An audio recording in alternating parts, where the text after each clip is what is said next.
go to Mark in Hollywood. Mark, what's going on, dude? Jim, we are the horse crap eating, light pole greasing, Santa Claus booing, championship riot looting, battery chucking, bathroom stall wrestling, greatest city in the world, Philadelphia. Yo, Jim, everything is coming up Philly these days, right? I mean, the Phillies stole home field and are about to make the Braves rename themselves the Atlanta baseball team.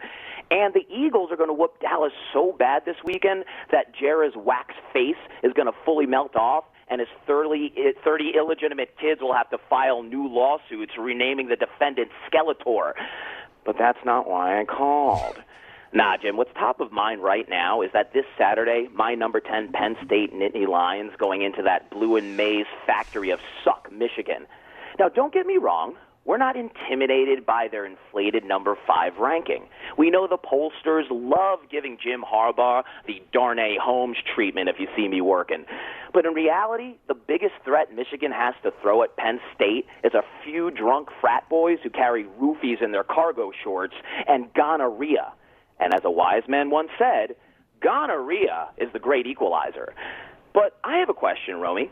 Remember before the season when a journo asked Jim Harbaugh what he would tell one of his players that was dealing with an unwanted pregnancy? And Harbaugh said, and I quote, "Rather than have an abortion, I tell him to have that baby. Me and my wife will raise that baby." Well, does that include former Michigan players as well? Because when that lying, cheating, plastic chin divorcee Tom Brady aborted half his face, did Harbaugh and his wife jump in and offer to take care of that thing? Yo, Romy, can't you just see Harbaugh lowering Brady's face into a little face-sized crib? Then at practice between tackle drills, Harbaugh whips out his nips and breastfeeds Tommy's face in public? Hell, maybe he'll go all Buffalo Bill from Silence of the Lambs with it and wear Brady's face so his wife can finally enjoy her Darnay Holmes treatment.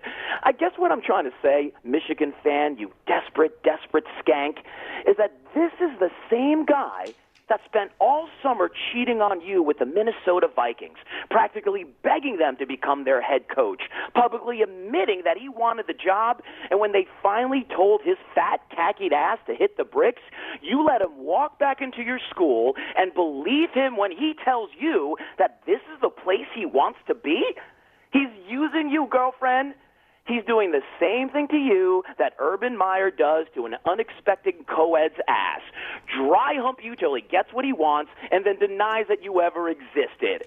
Hell, at this point, you're probably begging for Penn State to put you out of your inbred Midwestern misery. Hail to those whiny bitches. Hail to venereal itches. Hail, hail to Michigan, the cesspool of the world. Hail to not using rubbers. Hail to those sister lovers. Hail, hail to Michigan, the cesspool of the world. It's 10:08 and Michigan still sucks. Happy birthday, Jim. And Ritt, don't screw up, testicle head. Freaking no words, dude. That was incredible.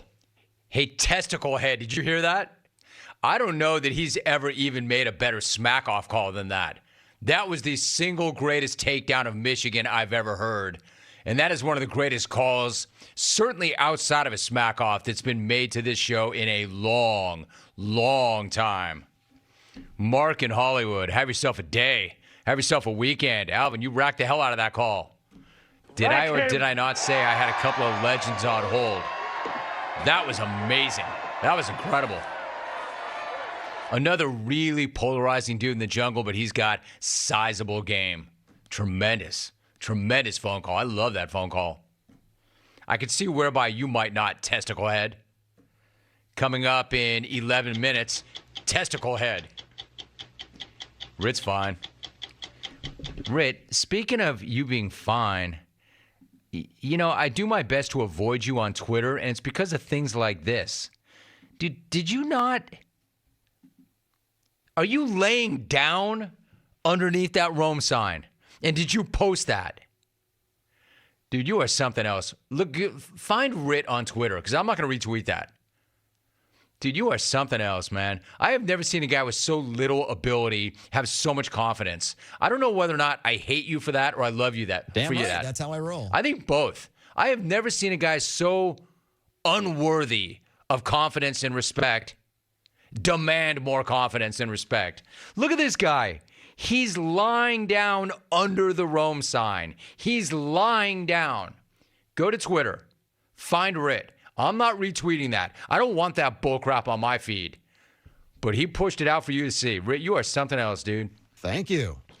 That is something else. All right, let's keep going. That was an amazing phone call. Mark in Hollywood. At Gaines F3rd. Best call I have ever heard. My 3rd year in the jungle, and I'm a Michigan fan. Hashtag testicle head. Hashtag Mark in Hollywood. Hashtag go blue. That's a Michigan fan who said that's the best call that I've ever heard. Hey, does TV have any video of Ritt climbing up on that ledge and lying down for that photo like it's some sort of old man porn shoot? This I got to see. Look at it. All right, so there's no sound. If you're watching CBS Sports Network, and I am, would you look at this dude? Ritt, the hell are you doing or thinking lying down underneath my sign? And I know nobody put you up to that. I know you did that on your own.